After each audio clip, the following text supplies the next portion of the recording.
18 train जलाए गए, कुछ बसेस जलाए गए, हाईवे पे रोड ब्लॉक किया गया, कुछ लीडर्स के घर जलाए गए और यहाँ से यहाँ तक कि स्टेशन को भी लूटा गया। ये सब क्यों होता है?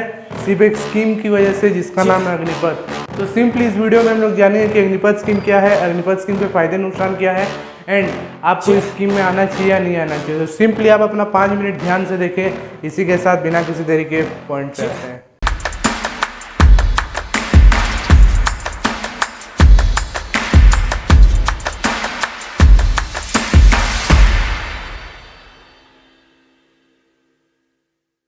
तो 14 जून 2022 को ये स्कीम हुआ था लॉन्च, जिसका नाम है अग्निपथ स्कीम। ये इसलिए लॉन्च हुआ था कि आर्मी के आर्म फोर्स में बंदे रिक्रूट किए जाएं और अकॉर्डिंग टू अग्निपथ स्कीम हर साल कुछ 46,000 लोग रिक्रूट किए जाएंगे और इसका जो एलिजिबल क्राइटेरिया एज जो है वो है आपका 17.5 साल से लेकर 21 साल और जो लोग इसमें सिलेक्ट होंगे उनको कहा जाएगा अग्निवीर्स। अब ये जो स्कीम है ना वो सिर्फ नॉन कमीशन पोस्ट के लिए है, हाई कमीशन पोस्ट के लिए नहीं है। हाई कमीशन पोस्ट यानी कि आप चार्ट में देख सकते हैं लेफ्टिनेंट जनरल जितने भी होते हैं सब हाई कमीशन पोस्ट हैं और नॉन कमीशन पोस्ट यानी लेंस, नायक, सिपाही ये जो आप चार्ट में देख रहे हैं ये वो होते हैं। सो ये हायर के लिए नहीं है, बस लोअर के लिए है। और इन सारे जो लोग सिलेक्ट होंगे उनको सैलरी तक दिया जाएगा। सैलरी कुछ 30,000 से स्टार्ट है एंड 40,000 50,000 तक ये होते हुए जाएगा। एंड ये आप जैसे जानते हैं कि ये सिर्फ 4 साल का स्कीम है। 4 साल के बाद आपको एक सर्टिफिकेट और 11.71 लाख मिलेगा और जो 11.7 लाख है वो आपके सैलरी में से 30% काट के ऐसे PPF फंड आपको मिलेगा।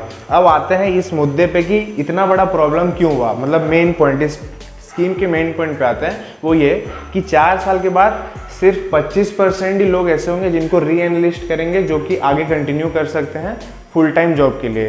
बट जो बाकी के 75% लोग हैं ना उनको रिजेक्ट कर दिया जाएगा, वो और आगे उसको कंटिन्यू नहीं कर सकेंगे। सो उनका जॉब का क्या होगा, वो आगे क्या करेंगे, इन्हीं सब चीज़ को लेकर वायलेंस हो रहा है क्योंकि उसके बाद आगे का कोई गारंटी नहीं है। लीडर्स बोल रहे हैं कि हम आपको वो सर्टिफिकेट के मदद से आपको हम अच्छा एडवांटेज देंगे जॉब के लिए, बट कोई ज़रूरी नहीं है, कहीं रिटर्न स्टेटमेंट नहीं है। सो यही स्कीम का सबसे बड़ा मुद्दा ये है कि उन जो 75% लोग रिजेक्ट हो रहे हैं वो लोग आगे चल के जॉब वॉब का उनका क्या होगा। अब आते हैं कि ये स्कीम क्यों इंट्रोड्यूस किया गया। सबसे पहला हो गया हमारा आर्मी का जो सबसे पहले एज प्रोफाइल था ना वो था 32 ईयर्स। अग्निपथ स्कीम की मदद से हमारा आर्मी का एज प्रोफाइल कम हो जाएगा एंड हमारा आर्मी और यंगर हो जाएगा। सेकंड आता है पेंशन लोड। 2022 से लेकर 2023 तक का हमारा जो डिफेंस बजट है ना वो है 5.25 लाख करोड़, जिसमें से कि हमारा 1.2 लाख करोड़ खाली जाता है पेंशन में या उसका 55.3% जाता है पेंशन एंड सैलरी में। सो अग्निपथ स्कीम की मदद से हम लोग को तो कोई पेंशन देना नहीं पड़ेगा। सो इसमें से जो 11.2 करोड़ या 3 करोड़ कुछ बच रहा है ये सब पैसा हमारा आर्मी को मॉडर्नाइज करने में लग जाएगा, जिसमें कि हमारा आर्मी इम्प्रूव होगा एंड और स्ट्रॉन्गर होगा। ये सिर्फ इंडिया में नहीं बाकी कंट्रीज में पहले से हो चुका है। तो जैसे हर चीज़ के अपने प्रोज एंड कॉन्स होते हैं वैसे इस स्कीम के भी अपने प्रोज एंड कॉन्स हैं, ठीक है। सो कुछ एडवांटेजेस जो इसका मुझे लगता है वो ये, सबसे पहला कि हम क्यों उस 75% जो लोग सिलेक्ट नहीं हो रहे उस पर फोकस करें, क्यों ना हम पूरे 25% पे फोकस करें कि हाँ भाई मैं स्कीम ज्वाइन करूँगा एंड उस 25% में आके दिखाऊंगा और आगे इसमें कंटिन्यू करूँगा। सेकंड, वो कहा जाता है ना कुछ नहीं होने से बेहतर कुछ होना है, तो पहले तो कुछ जॉब या इस टाइप का कुछ था नहीं, अब है तो ये तो बेटर है और एंड में स्कीम के एंड में आपको 11.5 लाख भी मिलेगा। सो उससे हम एक नया बिजनेस भी स्टार्ट कर सकते हैं या फिर कुछ टाइम होल्ड कर सकते हैं, कुछ जॉब उस दौरान पे जॉब खोज सकते हैं। और थर्ड जो इसका मुझे सबसे बड़ा एडवांटेज लग रहा है कि आपको सिंपली एक आर्मी ट्रेनिंग भी मिल रहा है, आप डिसिप्लिन भी हो जाएंगे हम, प्लस इसमें हमारा फिटनेस भी हो जाएगा और प्लस उस चीज़ के लिए हमको अपना सैलरी भी मिलेगा और एक जो प्लस पॉइंट ये है कि हमारा आर्मी इंप्रूव होगा, एवरेज एज जो है कम हो जाएगा।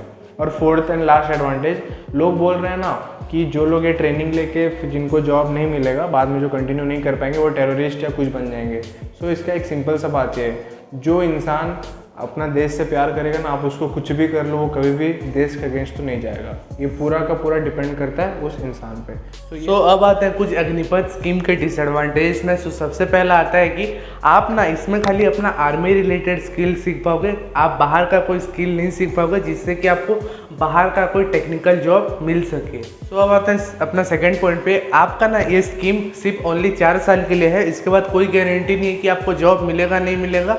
आप कहीं पे काम कर पाओगे या नहीं कर पाओगे। सो थर्ड हो गया, जैसे नॉर्मल हमारे आर्मी मैन को सब फैसिलिटी मिलता है ना कि रिटायर्ड होने के बाद पेंशन मिलता है, सो इसमें ये स्कीम में ऐसा कुछ नहीं है, आपको रिटायर्ड होने के बाद भी पेंशन नहीं मिलेगा। बिहार में 12 से ट्रेन जलाई गई, कुछ बसेस जलाए गए, 200 से ज़्यादा ट्रेन कैंसिल हुए, हाईवे पे रोड ब्लॉक किया गया एंड यहाँ से यहाँ तक कि स्टेशन को भी लूटा गया। सो क्या आपको लगता है कि ये सही तरीका है प्रोटेस्ट करने का? आप अगर चाहते तो आप पीसफुल मार्च कर सकते थे, आप स्ट्राइक कर सकते थे, आप कोर्ट में जा सकते थे, यहाँ से यहाँ तक कि आप इस स्कीम में एंटर ही नहीं होते। बट क्या आपको लगता है ये लोग अग्निवीर बनेंगे? मेरे को तो इनमें सिर्फ अग्नि दिख रहा है, वीरता तो आप खुद ही देख लीजिए। एंड आप इस वीडियो को उनसे शेयर कीजिए जिनको अग्निपथ स्कीम के बारे में जानना जरूरी है। इसी के साथ मिलते हैं अगले वीडियो में। जय हिंद।